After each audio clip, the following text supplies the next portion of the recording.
waiting for the responses from the Ministry for Education in KwaZulu-Natal, Honorable Mshengu. You are allocated 20 minutes, Honorable Member. Thank you, Chair. And thanks to all the honorable members who have debated this vote 5 budget policy statement.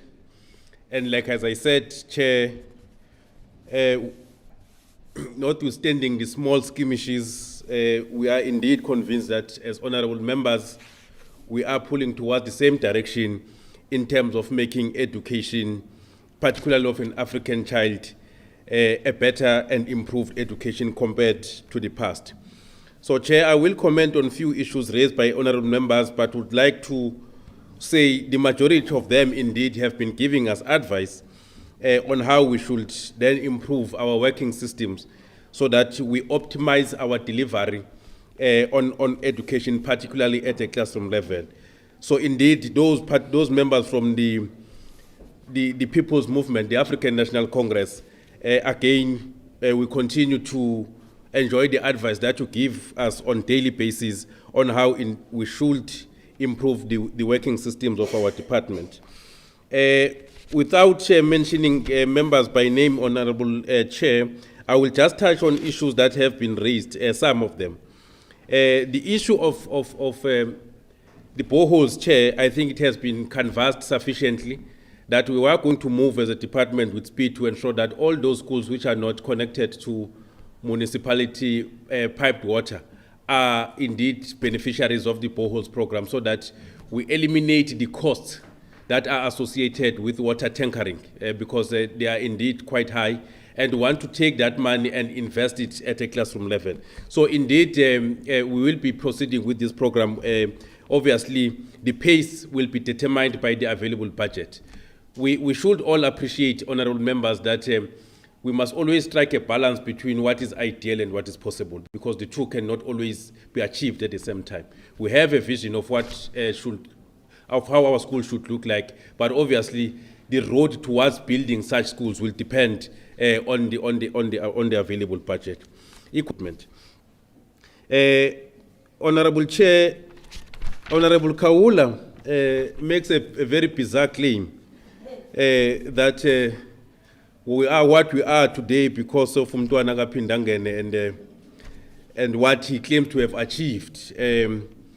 Chair, in the budget speech, we mentioned that there are a number of schools which we need to revamp because of the aging infrastructure. Some were not properly built. Some were built even by communities.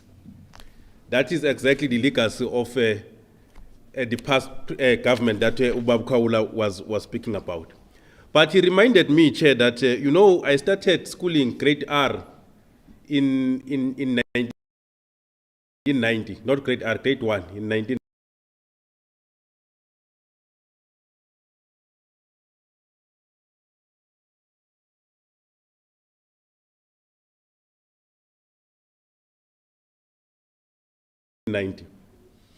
And I used to cross a river every day to school, every day. And when the river is full, I could not access school. And thanks to what Bab Kaula says is a legacy of Mtwana Kapindangene. Because had he built the school where I was residing, 10 to 8. And I will leave recalling Semakaya, so without uniform. Travel for a longer distance, and then just before I get to the school, I will then have to change to a school uniform. And thanks again to the IFP-led government, because had they built the school where I used to reside, I would not have suffered for such. So what we are talking about, Kaula, Honorable Kaula, you are reminding us of the sufferings, which we are now correcting as a legacy of what we inherited. Equally, Honorable Kika, when I listen to you, Bab Kika, every time I'm really reminded of one of the famous tragedies of William Shakespeare, the tragedy of Hamlet. Doomed for a certain time to walk the night, cast in fires.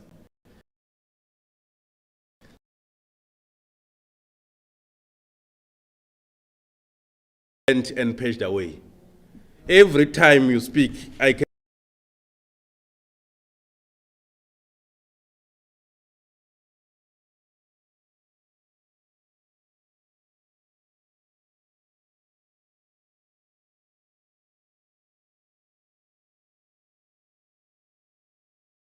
can tell that indeed you are an apartheid spirit, which we need to deal with. That reminds us every time that the road to total transformation of our country is not yet complete. And the bizarre examples that you continue to make about Western Cape, I'm sure to you, Western Cape is the small town of Cape Town. And that's what constitutes to you Western Cape. And the cosmopolitan part of it. You don't talk about Kailisha, Langa, and Nyanga, where learners are still unable to access quality education, where the DA is governing in the province. Because for you, you want to continue with the legacy of making better education an inclusive privilege for white. So we are basically serving whiteness, which we are going to reject and reject completely in the province of KwaZulu-Natal. That is why you will even fail to appreciate good things that are happening. You know, you continue to accuse us of having procured PPEs at an exorbitant prices. Even when the Treasury has put forward a report that exonerates us to say we actually avoided an expenditure of over 300 million, which the Western Cape could not avoid, but we avoided in KwaZulu-Natal.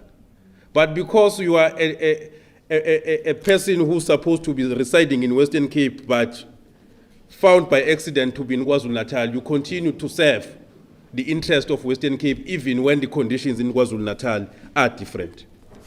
You are telling us that Western Cape has connected schools, you said what, 85% of schools, failing to appreciate that Western Cape is a cosmopolitan province, unlike KwaZulu-Natal, where 75% of our schools are in rural areas, where there is lack of connectivity because of that legacy that Bab Kaula was also reminding us about. Because had Bab Kaula, has your government at that time connected schools or put fiber in our places, will not be experiencing challenges of connectivity at this day and age. But we will be patient in correcting the wrongs that were done against the black child in particular at the time. Honorable Mlotshwa, we will be following up on the allegations that we are making about some schools which we think there are wrong things that are happening. We will be investigating on that, and we appreciate the fact that you always give us pointed information. You don't make scandalous allegations like Honorable Kiga, who just says there's corruption, but when we ask where is it, point us so that we deal with it. It doesn't. It doesn't favor us with pointed information. But we know that the term corruption has become a political, what we call, it's a political term now that is used to try and tarnish the government of the day. We know, Honorable Kika, that we are serving an organization that doesn't believe that Africans can manage the affairs of this country. That is why at every given moment, you will tell us about corruption. And don't tell us, by the way, about impersonification, which is the worst kind of corruption that happens in DA. You know, one day we woke up being told that Mazoni is a legal expert with metric. What do you call that? So the whole MP of the DA is lying in public and saying he has a legal qualification. You know, legal qualification, Honorable Kik, is a very noble profession. It's our profession, very noble, and we are jealous about it. So to have an impersonator really claiming to be a legal expert is quite something bizarre, which we are not mentioning because it's going to expose the DA for what it is.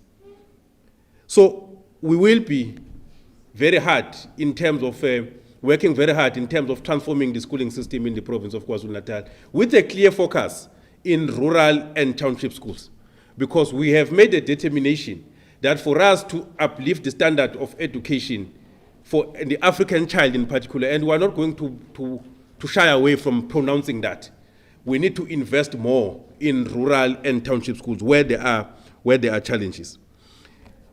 Honorable Kika, you were saying that we have not done anything around the Herikwala district investigative report. Again, you don't expect such a thing from someone who should be called honorable, because we went out in public and released the report and even suspended people who were identified by the investigators as culprits in the report. And those people, I can tell, today are undergoing disciplinary processes. Now, what we cannot do is to flout processes so that we are seen to be playing into the gallery. We are going to be very meticulous on processes so that we don't collapse cases on the basis of the pressure that we get to say, act now, expel people now without due process. So it is not true that we are not doing anything with regard to the Herikwala district report. Honorable members, indeed, we are the first to acknowledge that there are wastages in the system. And that is why we put them to the fore today, including the issue of S&T, which we are now addressing decisively. Because we have realized that we could be saving more from the unnecessary and unauthorized movement of staff members attending certain functions, using government cars that have limitless petrol cards and all of those things. So we're putting a stop to all those things so that we use each and every cent towards investing at a classroom level. We have a lot to achieve. We still have to put more technology. We still have to revamp infrastructure. And really, for our schools to be turned into innovative hubs, it will require us to make sure that each and every cent is spent at a classroom level. Obviously, and I'm sure all honorable members were agreeing with us that the issue of budget cuts is going to hamper and fatally impair the pace with which we want to move as a department in uplifting the standard of education. But we are going to continue to work within the means that have been provided.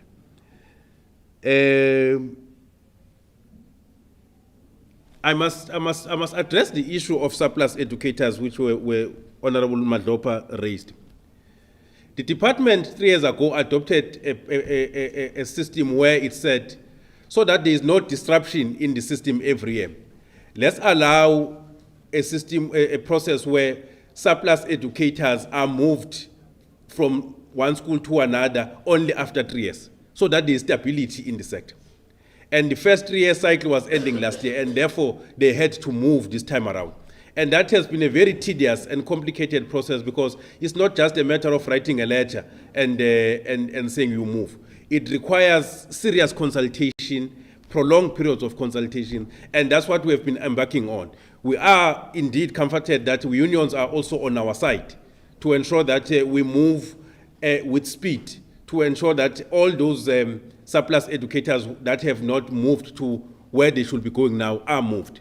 But we also want to sound caution against those who are resisting and say, will not private sector, they will be terminated.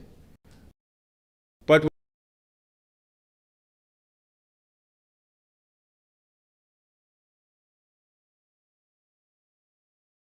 we're a government and a listening government, a government of the people, who are not going to terminate. But we want to work with them so that we move them to where they actually fit and belong, even if it means moving from your place of comfort to another school. We have to do that. Otherwise, if we don't do that, we'll have a number of schools that will have in the sector.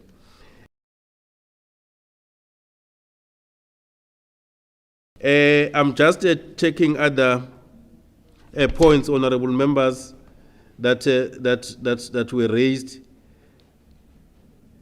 Well, Honorable Kaula also makes an allegation that we are under the stranglehold of SATU, and that is a point that was also made by Honorable Kika. Well, I don't think we should be blamed as an ANC government to be openly associated with SATU as a progressive union. We can't be blamed for that, because any other party has a right to associate with everyone. Yes, we are openly and proudly associated to SATU, but it is not true that SATU has a department under their stranglehold. It is not true, and we continue to challenge people to do that.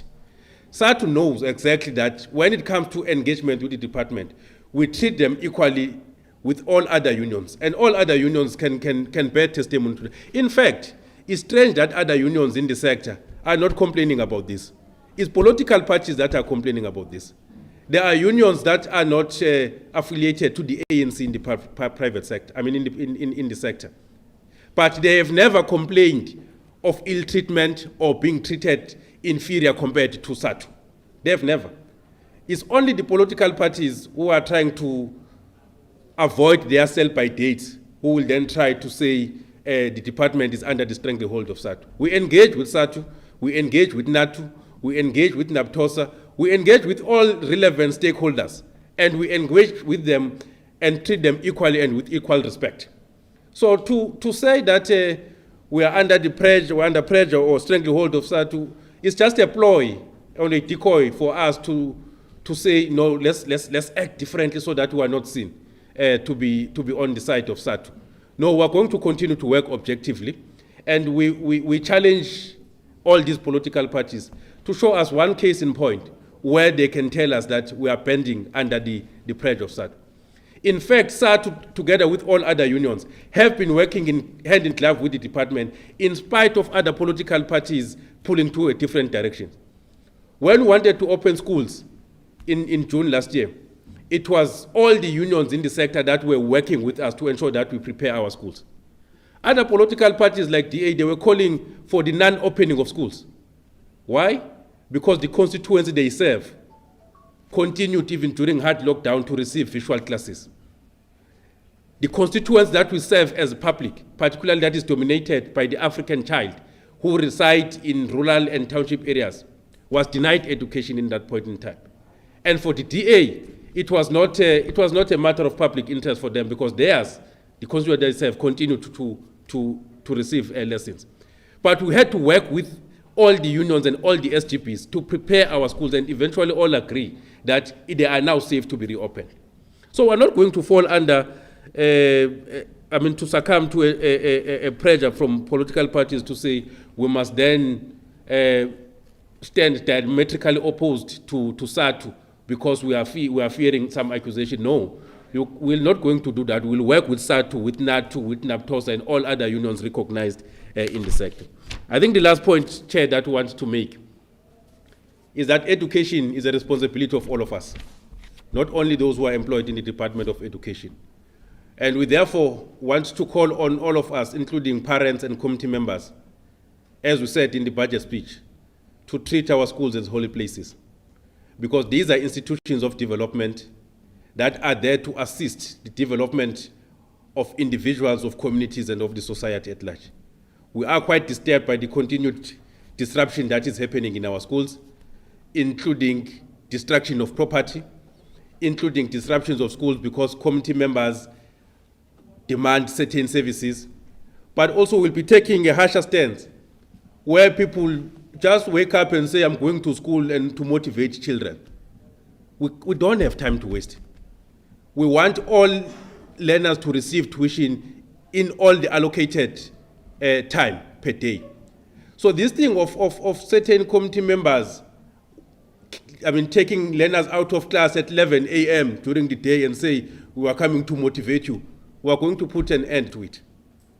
Those who want to do certain things must also do them within the correct time and not disturb the teaching and learning, because we don't have enough time to cover what we have designed for ourselves. But otherwise, Chair, thank you so much, and we thank honorable members, we thank the community members, those who are protecting the schools. We are saying to them, don't be the market of stolen property.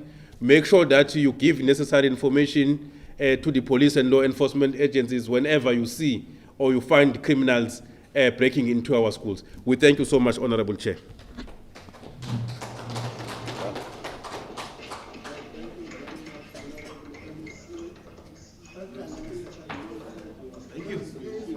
Within 45 minutes, even your responses, you finished it within 19 minutes.